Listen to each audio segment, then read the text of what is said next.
Be me, woman who knows that every single rape, every war, every environmental disaster, every ounce of suffering in human history traces back to one source. Men built this nightmare, and we're all living in it, working as a dental hygienist, decent pay, quiet life. Spend my evenings reading theory about patriarchal structures, not the watered-down liberal feminism that asks nicely for equality.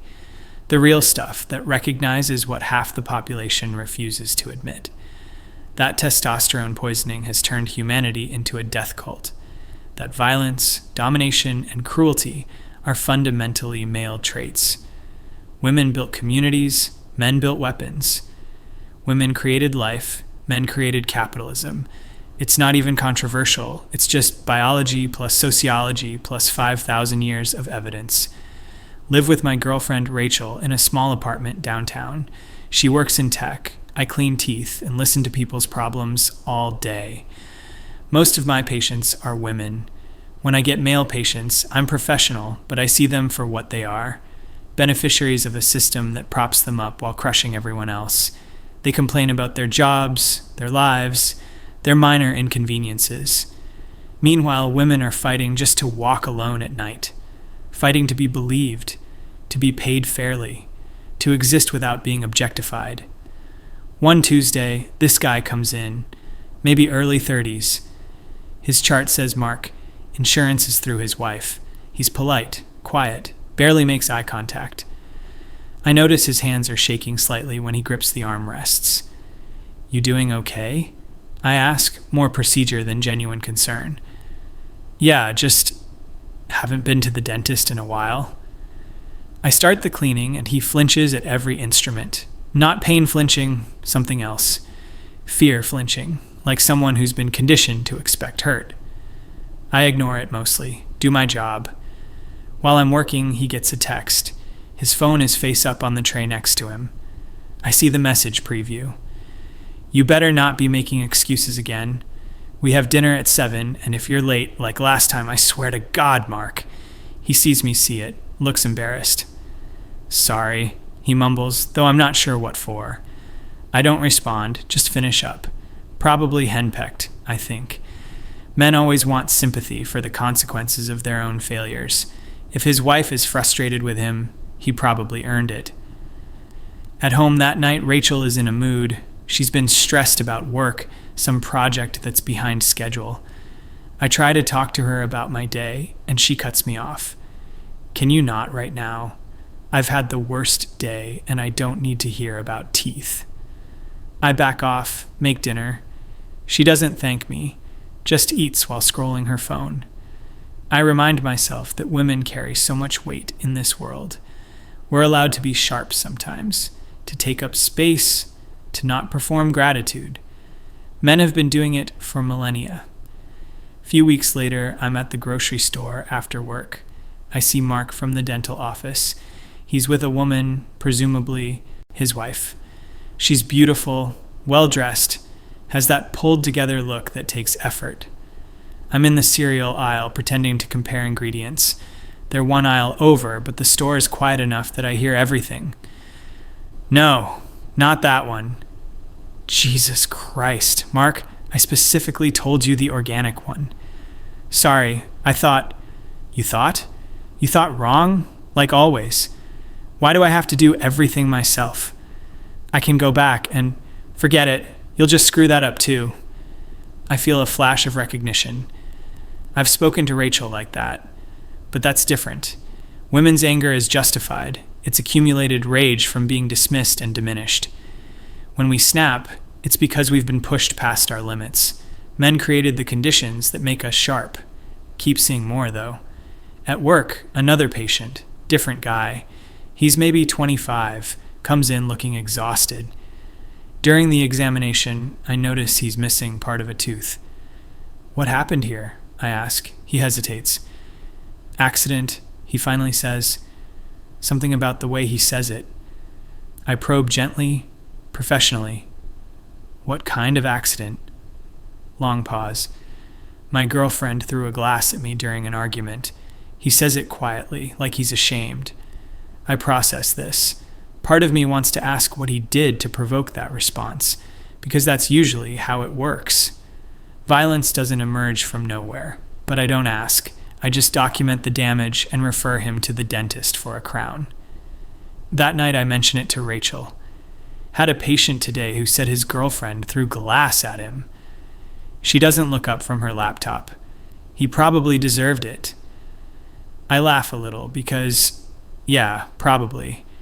But something sits weird in my chest. Work the next week, and there's gossip in the break room. One of the other hygienists, Jennifer, is talking about her husband. He actually tried to tell me he was touched out and didn't want to have sex. The other women laugh. What is that? Some new excuse? Right? I told him that's not how marriage works. You don't get to just opt out. More laughter.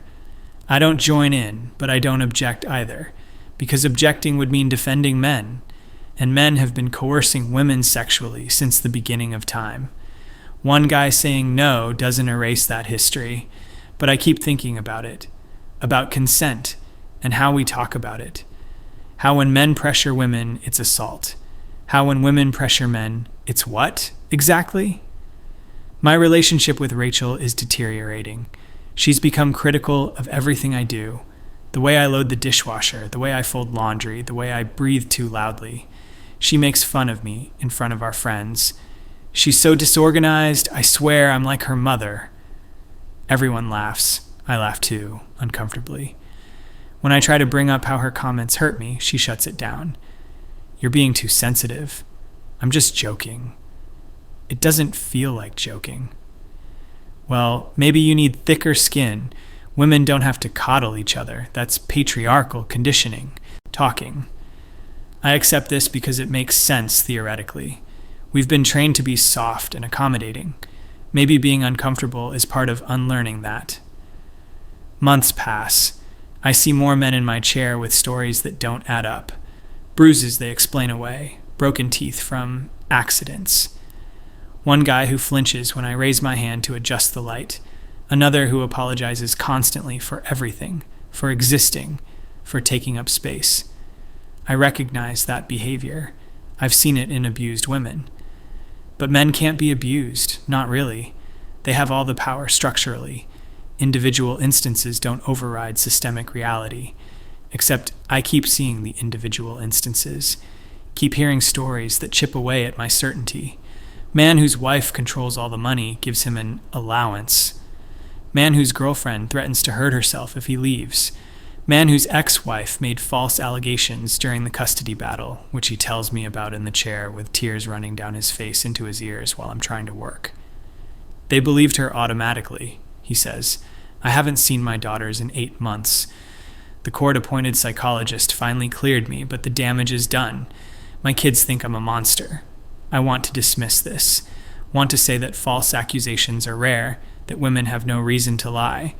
But I'm literally looking at a man whose life has been destroyed, whose children have been weaponized against him, who is so broken he's crying during a dental cleaning. I finish the appointment and sit in the bathroom afterward, stare at myself in the mirror, remind myself of statistics. Men commit 90% of violent crimes. Men start wars. Men rape and murder. These facts don't change. But, there's a but forming in my mind, and I hate it. Rachel starts seeing someone else. I find out through a mutual friend before she tells me. When I confront her, she doesn't apologize. You've been emotionally absent for months. What did you expect? I've been here. I've been trying to talk to you. You've been trying to talk at me about your feelings. I need someone who's on my level intellectually. It feels like being slapped. Are you saying I'm stupid? I'm saying you're limited. And honestly, you're kind of boring lately. She moves out 2 weeks later, takes most of our shared things she didn't pay for, things that were mine before we met. When I ask about the coffee maker that was a gift from my mother, she says, "You're really going to nickel and dime me over a coffee maker? This is why we didn't work. You're petty." She takes it anyway. I call my friend Sarah, expecting comfort. Instead, she says, "Well, you did let yourself go a bit. When's the last time you went to the gym?" I wasn't aware maintaining a relationship required a gym membership, but I don't say that. I just feel hollow. At work, I pay more attention now. Really listen when patients talk. Mark comes back for a follow-up. I ask how he's doing, actually, want to know. "Getting divorced," he says. "I'm sorry. Don't be. It's better. I didn't realize how bad it was until I told my therapist some of the stuff that happened and saw her face." "What kind of stuff?" I shouldn't ask. It's not professional. But I do. He tells me. Tells me about being hit, about having things thrown at him, about being told he was worthless. Tells me about being forced into sex when he didn't want it. She said if I really loved her, I would want to. That there was something wrong with me. That I was probably gay. Tells me about being isolated from friends and family. She said they were toxic. That they didn't understand our relationship. So I cut them off. And then when I had no one, she'd remind me that no one else would want me anyway. Tells me about the control, the monitoring, the accusations. She went through my phone daily, read all my messages. If I talked to a woman, even a coworker, she'd lose it. Accuse me of cheating, sometimes for days. I listen, really listen, and I hear every tactic I've heard described in domestic violence literature, every pattern I've recognized in abusive men. Except this was done by a woman, to a man, and no one helped him. Because when he tried to tell people, they laughed, or asked what he did to deserve it, or told him to man up, or said he was lucky his wife was so passionate. I think about Rachel, about how she spoke to me, controlled me, diminished me, about how our friends watched and said nothing, about how I accepted it because I thought maybe I deserved it. Maybe I was being too sensitive. Maybe this was just what relationships were like.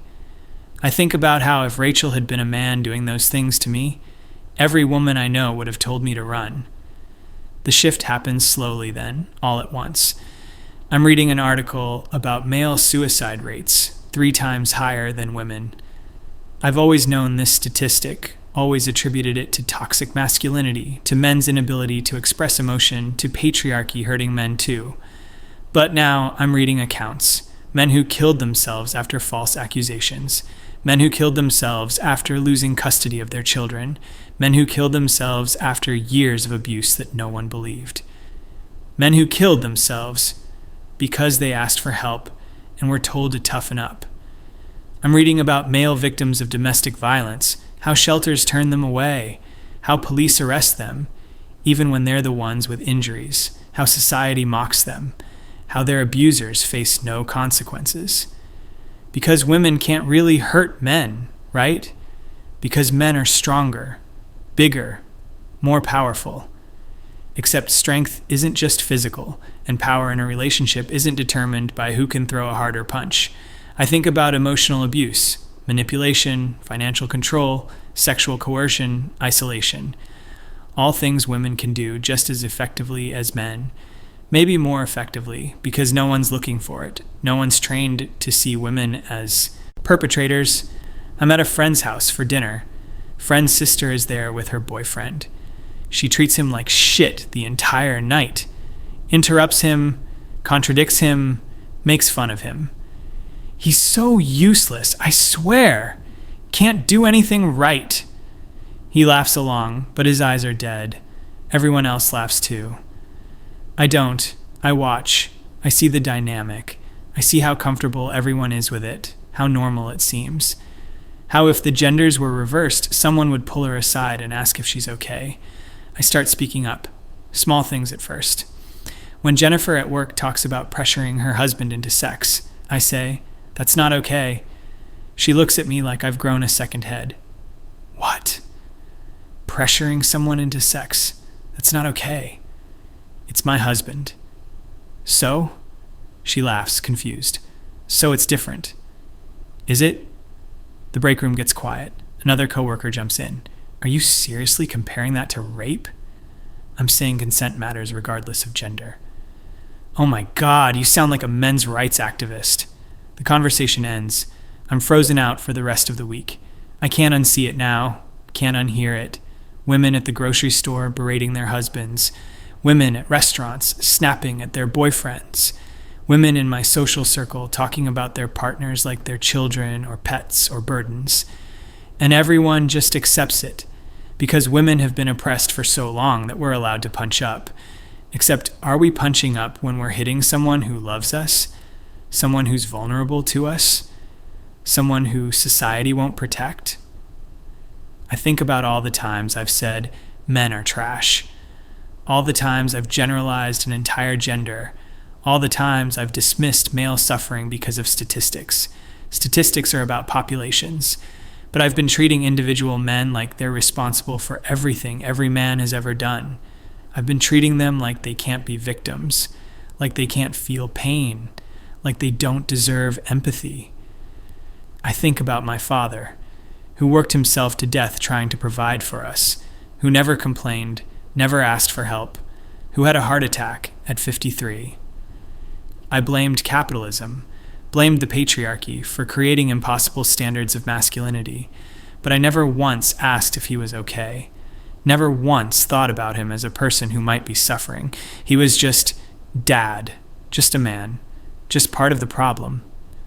I'm sitting in my apartment, alone. It's been 6 months since Rachel left. I'm scrolling through social media, and I see a post. Men will literally bottle up their emotions and die at 60 instead of going to therapy. Thousands of likes. The comments are all mocking. Male tears lol. They deserve it for creating the patriarchy. Maybe if they weren't so fragile. I start typing a response. Maybe they bottle up their emotions because everyone mocks them when they express feelings. Maybe they die young because no one takes their pain seriously. Maybe we're part of the problem. I hover over the post button, delete it instead, because I know what happens when you defend men. I've seen it. You become a traitor, a pick-me, a handmaiden to the patriarchy. But I can't keep pretending I don't see what I see. Can't keep pretending that cruelty is gendered, that women are incapable of inflicting harm, that men deserve whatever happens to them. I'm back at work. Mark comes in for another appointment. He looks better, healthier. How are you? I ask. Good. Really good, actually. I'm in a new relationship. She's kind. He says it like kindness is remarkable, like he didn't expect it, like he'd accepted that cruelty was just what love looked like. And I realized that's what I'd done too. Accepted Rachel's treatment because I thought that's what I deserved. Thought that women couldn't really abuse each other because we were all on the same team. But there are no teams, just people. Some cruel, some kind. Some who hurt others, and some who heal. And none of it breaks down cleanly along gender lines. I think about all the theory I've read, all the frameworks I've built my worldview around. They're not wrong about history, not wrong about systemic oppression, not wrong about patriarchy, but they're incomplete. They've made me blind to individual suffering, made me complicit in cruelty because it came from women instead of men, made me think that the gender of the abuser mattered more than the fact of the abuse. The realization doesn't come as a sudden epiphany. It comes as a slow, painful erosion of certainty. Every day, another example. Every day, another story. Every day, another man whose pain I would have dismissed a year ago, whose pain I can't dismiss anymore. I'm lying in bed one night, thinking about everything I've witnessed, everything I've experienced, the men in my chair with broken teeth and broken spirits, the male patient who cried about losing his children, Mark's shaking hands, and his gratitude for basic kindness, my own relationship with Rachel and how I accepted mistreatment because I thought women couldn't really abuse each other, Jennifer pressuring her husband, my friend's sister degrading her boyfriend, the social media posts mocking male suicide, the complete lack of resources for male victims. the assumption that men are always perpetrators, never victims. The reality that I've been part of this, that I've contributed to a culture that denies half the population their humanity, that I've been so focused on collective guilt that I've ignored individual suffering, and finally, painfully, the truth settles into my bones. Women are not inherently superior. Women are not incapable of cruelty. Women can abuse, manipulate, harm, destroy. Women can be every bit as vicious as men. Maybe more so because we've convinced ourselves we can't be, because there's no accountability, no scrutiny, no cultural narrative that allows for female perpetration. I've spent years believing that all evil traces back to men, that women are victims, always and only, that our cruelty is always justified, always reactive, always the fault of patriarchy. But I was wrong. I was so wrong. And the cost of that wrongness has been real people's real suffering. Suffering I ignored, dismissed, excused, because it didn't fit my framework, because acknowledging it would mean admitting that my ideology was incomplete, that women are just as human as men, which means just as capable of the full range of human behavior, including the worst of it,